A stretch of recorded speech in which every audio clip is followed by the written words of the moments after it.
Един друг дебют. До 11 декември в концертен комплекс България може да се разгледа изложбата "Авантюра" на младата художничка Ели Герасимова. Вижте повече в следващия репортаж.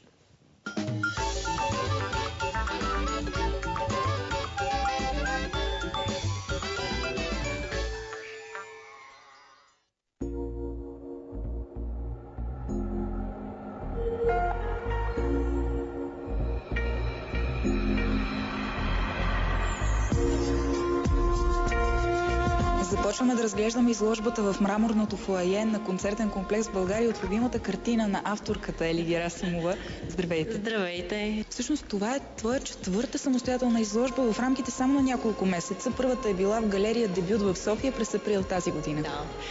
Да, дебюта ми беше в галерия "Дебют".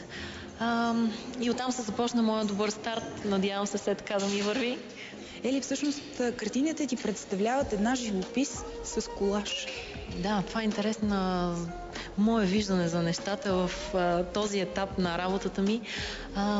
Колажа е нещо, което ме предизвиква да правя интересна живопис. Т.е. колаж е първоизточника, който така ме запленява да довършвам работите си и те да се превърнат в една качествена живопис.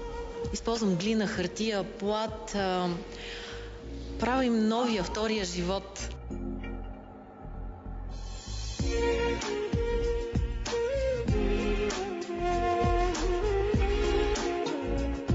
Стигнахме до едно различно място в експозицията. 4 картини, колажи на религиозна тематика.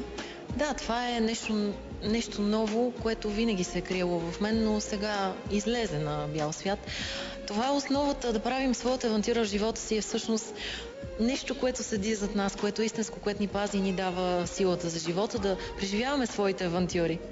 Това е контраст на всичко останало, което правя, но ми дава една стабилна основа.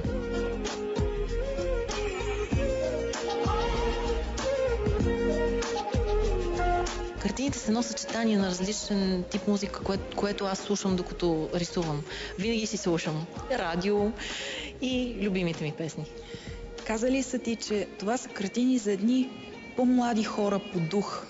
Ами да, надявам се това да са картини за хора, които имат сърце и душа, да си отворят своето възприятие и да усещат авантюрата на своя живот. Много е красиво да имаш в дома си картина, която да те провокира да си развинтваш въображението. Това е идеята към зрителя всъщност. Бъдете и утре с нас между 9 и 10, един час с акцент култура.